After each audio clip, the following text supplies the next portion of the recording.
Vamos a compartir pantalla. A ver.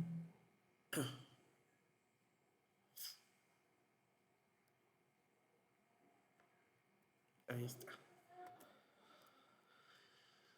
Si alguien tiene alguna duda, me interrumpa por favor, porque como estoy en el modo de proyectar la diapositiva, no los alcanzo a ver en la pantalla de la videoconferencia. Es que vamos a comenzar.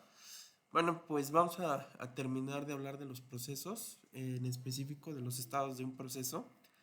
En este caso, bueno, el modelo más simple que nosotros podemos tener es un modelo de dos estados.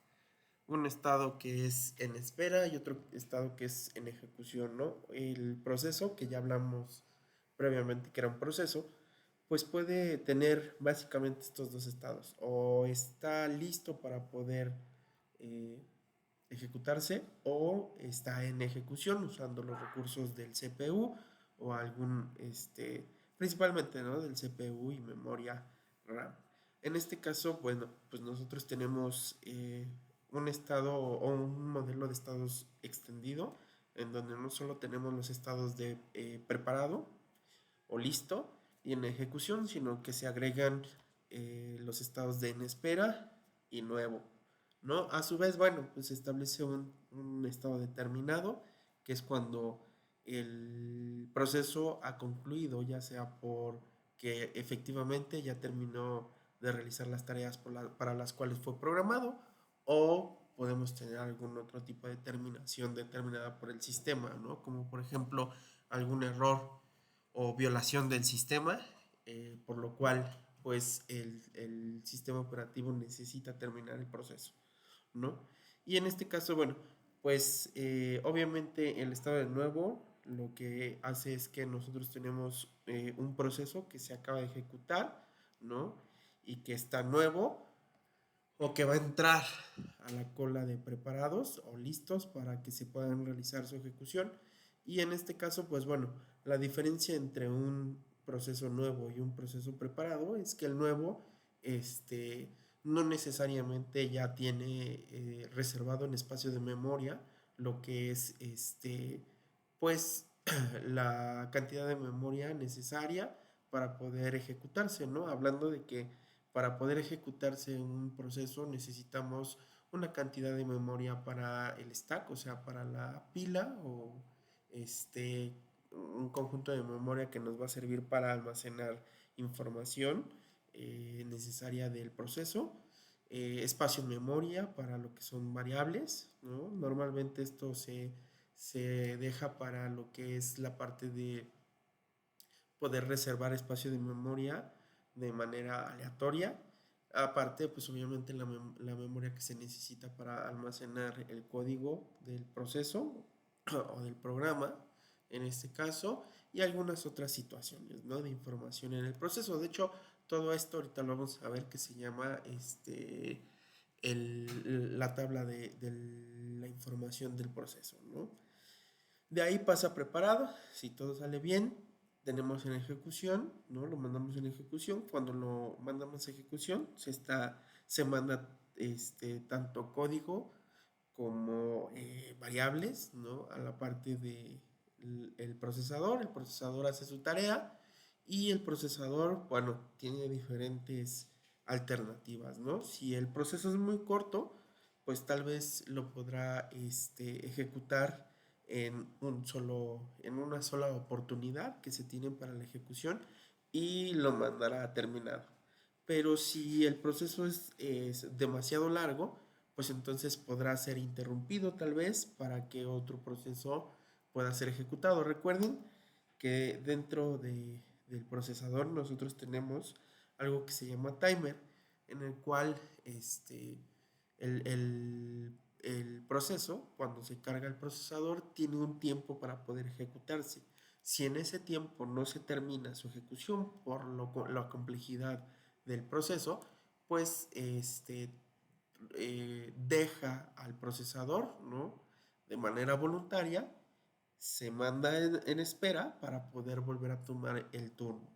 Esto se hace principalmente para que nosotros no tengamos que un proceso, pues obviamente monopolice o ocupe todo el tiempo del procesador, ya que pues si nosotros tuviéramos un proceso que fuera muy largo y no desocupara nunca el procesador, tendríamos una carga de proceso un poquito más atareada.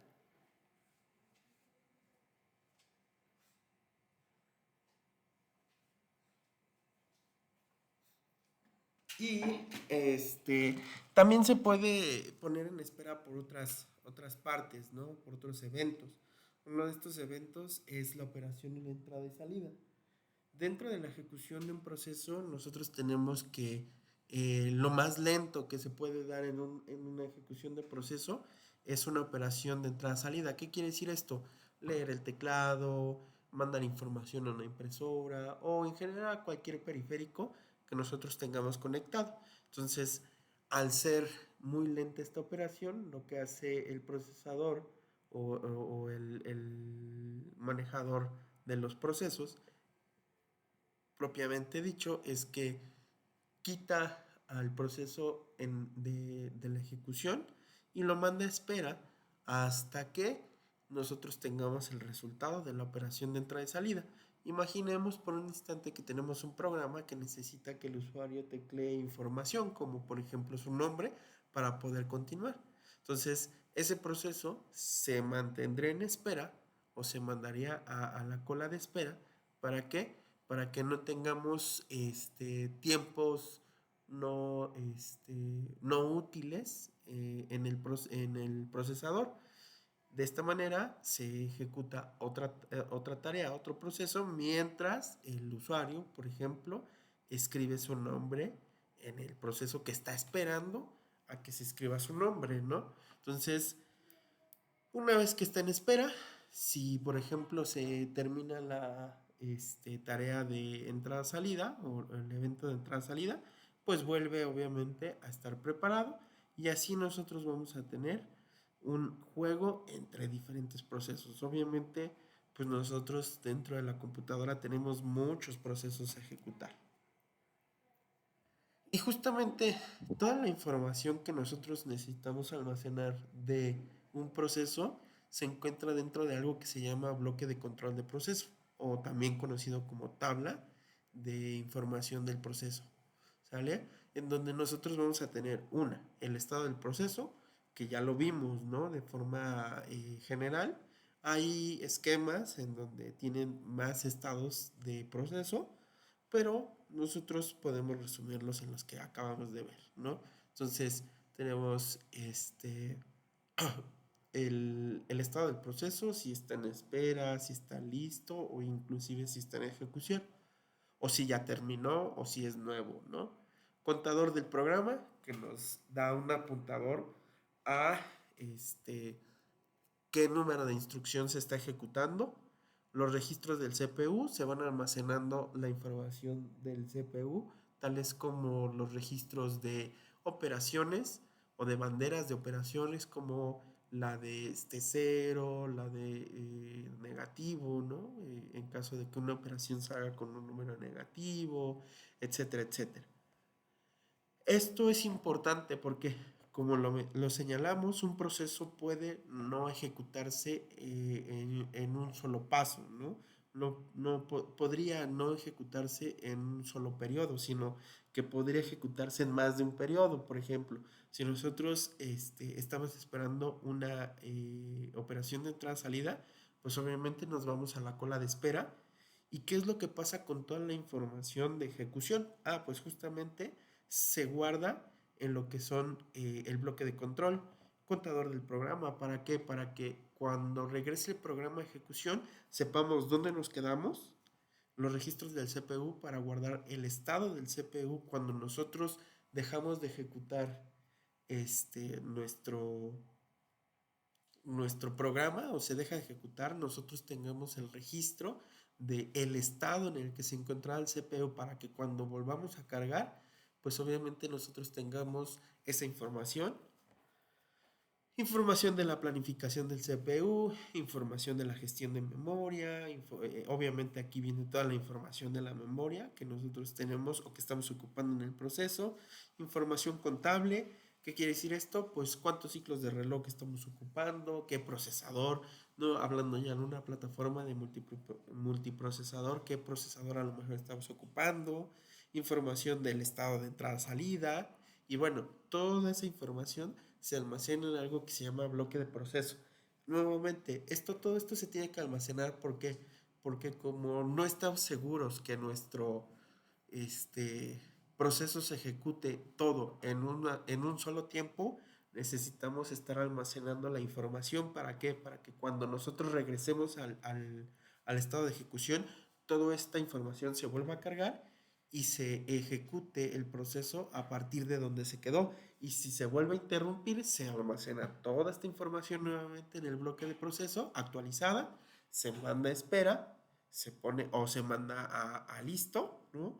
Y cuando le vuelve a tocar su turno, otra vez volvemos a cargar toda esta información. Suena algo pesado el estar guardando información y volviéndola a cargar, pero pues realmente a la velocidad a la que va el procesador, ¿no? El microprocesador, pues esto se hace prácticamente en nanosegundos, ¿no? Y con esto nosotros llegamos a lo que son los threads, ¿no? O los hilos de ejecución. Hay que recordar que un proceso, hay quien lo define como una tarea, ¿no?, que se está ejecutando. Sin embargo, nosotros vemos que un proceso es más que una tarea que se está ejecutando, porque no solo es la tarea que se está ejecutando, sino toda la información que se necesita para poder ser ejecutado.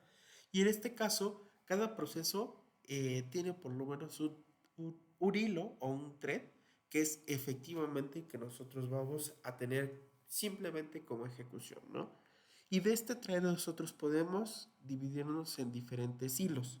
Hilo 1, hilo 2, hilo 3, hilo 4 y así hacer una programación en paralelo. ¿Ok? ¿Cuál es la diferencia entre proceso e hilo? Pues bueno, que el proceso es un conjunto de cuestiones, un conjunto de elementos que nos permite ejecutar un programa, mientras que el hilo es propiamente la ejecución del programa sin esos elementos, ¿no? Si bien cada instancia de un hilo tiene más elementos, no lo son como lo tiene el proceso en general, ¿no? Y en este caso, pues bueno, nosotros podemos tener la programación multihilo. Otra de las diferencias entre proceso e hilo es que un hilo siempre va a estar supeditado, siempre va a ser este, va a ser punto de partida de un proceso, ¿no? Si en un proceso nosotros no podemos tener hilos, y pues cada proceso por lo menos tiene un hilo, ¿no? En los sistemas operativos actuales no se toleran procesos sin por lo menos un hilo, ¿no? Y de ahí pues un proceso puede tener múltiples hilos. ¿Cuál es la ventaja de tener múltiples hilos? Pues es obviamente el hecho de que nosotros podamos ejecutar varias partes de instrucciones o varias partes del código de manera paralela. Esto obviamente pues reduce los tiempos de ejecución. ¿Por qué? Porque al mismo tiempo estamos ejecutando diferentes tareas y esto es debido gracias a dos tecnologías. Primero pues obviamente correspondiente, bueno, ya en hardware, la correspondiente al multithreading que salió a partir del Pentium 4 para los procesadores Intel y los de los AMD ahorita no me acuerdo a partir de cuándo salió, de qué modelo de procesador, si no me recuerdo, fue a partir de los Athlon, pero les debo ese dato. Y este y de ahí pues obviamente nosotros tenemos ya no solo procesamiento multihilo, sino también procesamiento multinúcleo, ¿no? O multicore, que en este caso pues cada core puede ejecutar un hilo e inclusive hay cores que pueden ejecutar en hardware más de un hilo, ¿no? que es esta tecnología multithreading, se la ponen a cada núcleo. No, no todos los núcleos, los multinúcleos tienen la tecnología multithreading. Entonces, a pesar de que nosotros podemos aperturar diferentes threads, realmente el sistema físicamente tiene una limitante en cuanto a los hilos físicos. Se le llaman hilos físicos o hilos de hardware que realmente puede aperturar. Lo demás, obviamente, entre sistema operativo y hardware, se simula como si nosotros tuviéramos o pudiéramos ejecutar más hilos. Sin embargo, hay que recordar que la simulación que hace el sistema operativo y el hardware, eh, pues nosotros tenemos como la apariencia de que tuviéramos múltiples procesos ejecutándose al mismo tiempo. Sin embargo, eso, bueno, en tecnologías de un solo procesador no es posible. Simplemente estamos conmutando entre una tarea y otra lo suficientemente rápido que parece que las tareas se están ejecutando al mismo tiempo. ¿Sale?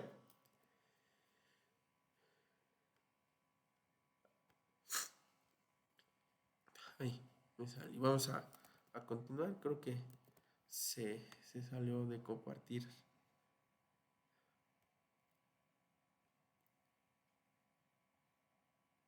Ahí. Y pues nosotros tenemos la tecnología multiprocesador, que es la que les decía, ¿no? Ahora, cada vez que se manda a este la cola, ¿no? De aquí, vamos a regresar a esta, a la cola de procesos en espera, nosotros podemos tener diferentes situaciones por las cuales está en espera un proceso. Si nosotros seguimos el flujo de trabajo, pues tenemos la cola de preparados en donde se van colocando todos los procesos que nosotros vamos teniendo, que están listos para ejecutarse. Tenemos la CPU en donde nosotros vamos a ejecutar las instrucciones. Y bueno, al ser una cola, normalmente es una cola de tipo FIFO, First In, First Out. ¿Qué quiere decir esto? Que el primero que entra es el primero que sale. Entonces, el primer proceso que se puso en cola es el primer proceso que va a ejecutarse. Y así sucesivamente se van a ir ejecutando conforme vayan llegando, ¿no? A menos que nosotros tengamos una prioridad diferente en el proceso o una prioridad más alta que los demás. Entonces, aquí lo hemos simplificado. Existen diferentes colas para las diferentes prioridades de procesos. Entre alta, como vimos en Windows, ¿no? En una clase pasada, puede ser alta, tiempo real, normal, baja y muy baja, ¿no? Entonces, cada una de esas prioridades tiene una cola diferente. En este caso vamos a suponer que todas las colas, bueno, que todos los procesos tienen más bien la prioridad de normal, ¿no? Entonces, cada uno de los procesos entra aquí y se van sacando al CPU. El CPU puede tener dos opciones, lo que es salida, o sea, terminación del proceso. El proceso fue tan corto que se pudo ejecutar en un solo tiempo, y si no, pues bueno, nosotros tenemos la opción de que el proceso tal vez necesita una respuesta de un dispositivo de entrada-salida, y esto pues obviamente lo manda a una solicitud de entrada-salida y ahí lo pone en la cola de los dispositivos de entrada-salida. Una vez que se llega al evento de entrada-salida, pues vuelve a la cola de preparados. O puede ser que el periodo de tiempo se haya caducado, con lo que dijimos, ¿no? El CPU tiene un timer que si la tarea no se ejecuta en ese tiempo o no se termina en ese tiempo, es interrumpido el CPU por ese timer, dice que el periodo se caducó y lo vuelve a mandar a la cola de preparados, ¿no? En este caso, pues no está esperando nada el proceso, simplemente no se puede ejecutar en el tiempo que tenemos límite dentro del CPU. Después tenemos la opción de que puede generar un hijo a través de un thread, ¿no? Y pues a la hora de generar un hijo, igual se interrumpe el proceso, se realiza el hijo tiene una nueva tarea y se manda a la cola de preparados, ¿no? Y en el CPU, la última opción es por interrupciones, donde se interrumpe al CPU por algún evento. Puede ser, por ejemplo, el teclado tiene una interrupción cada vez que nosotros tecleamos algo, se genera una interrupción, el CPU atiende y entonces como se interrumpió, pues se atiende la interrupción. Una vez que se atiende la interrupción, pues nuevamente se manda el proceso que se está ejecutando a la cola de preparados y así nosotros vamos jugando con cada uno de los procesos del CPU, ¿no? En este caso, el CPU tiene dos planificadores, o más bien el sistema operativo tiene dos planificadores, ¿no? Uno a corto plazo que se da en el CPU, que es prácticamente observa cómo, si la tarea la va a terminar, no la va a terminar, y cómo es que va a acomodar las tareas también dependiendo de su prioridad. Y el de largo plazo que tiene que ver más bien con las tareas nuevas admitidas. ¿Qué nuevas tareas se van a admitir? ¿Cómo se van a cambiar? Si tenemos memoria para admitir a las nuevas tareas o ya no nos alcanza la memoria para admitir a las nuevas tareas. Y entonces ese tiene que ver más con los procesos, cómo los vamos a admitir dentro de la cola de los preparados, ¿no? Por eso se le llama a largo plazo, aunque realmente pues este planificador a largo plazo pues no es tan a largo plazo, ¿no? Hay que recordar que los tiempos de ejecución del microprocesador son extremadamente cortos. Y bueno, vamos a dejar la clase hasta ahí. Se podrán dar cuenta, estoy algo enfermo, no me he podido recuperar bien y ahorita me cuesta un poco hablar, entonces vamos a cortar en cuanto a temáticas por ahí, pero estoy atento a las dudas. Díganme si ustedes tienen alguna duda, chicos.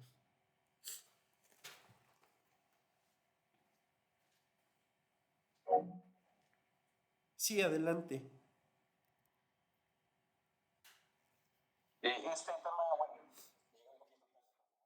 Buenas noches. De, este tema fue de control de procesos, ¿no? Cómo es que se ejecutan, ¿no? O la organización del cómo se ejecutan los procesos en el CPU. Sí,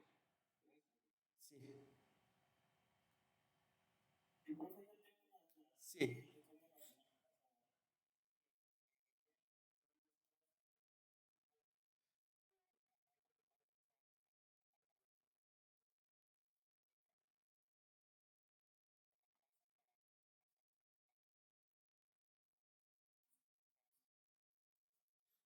No, déjenme compartírselos. La verdad es que no lo he hecho. He estado, les digo, un poco enfermo.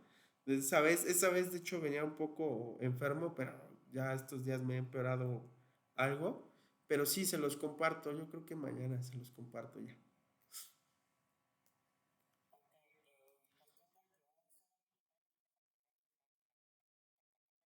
Les voy a subir una más. Ajá, les voy a subir una más.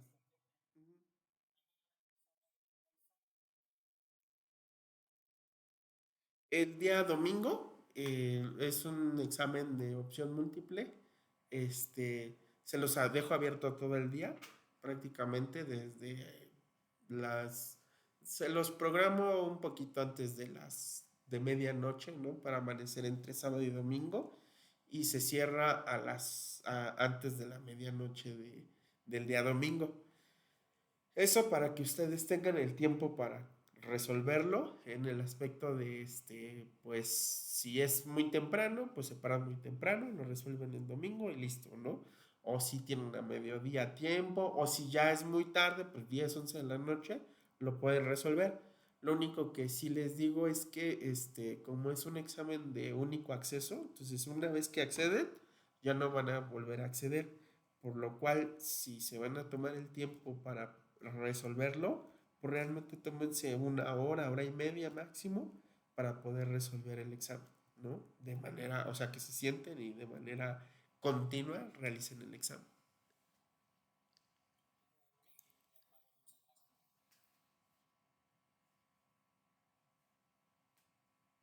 ¿Alguna otra duda?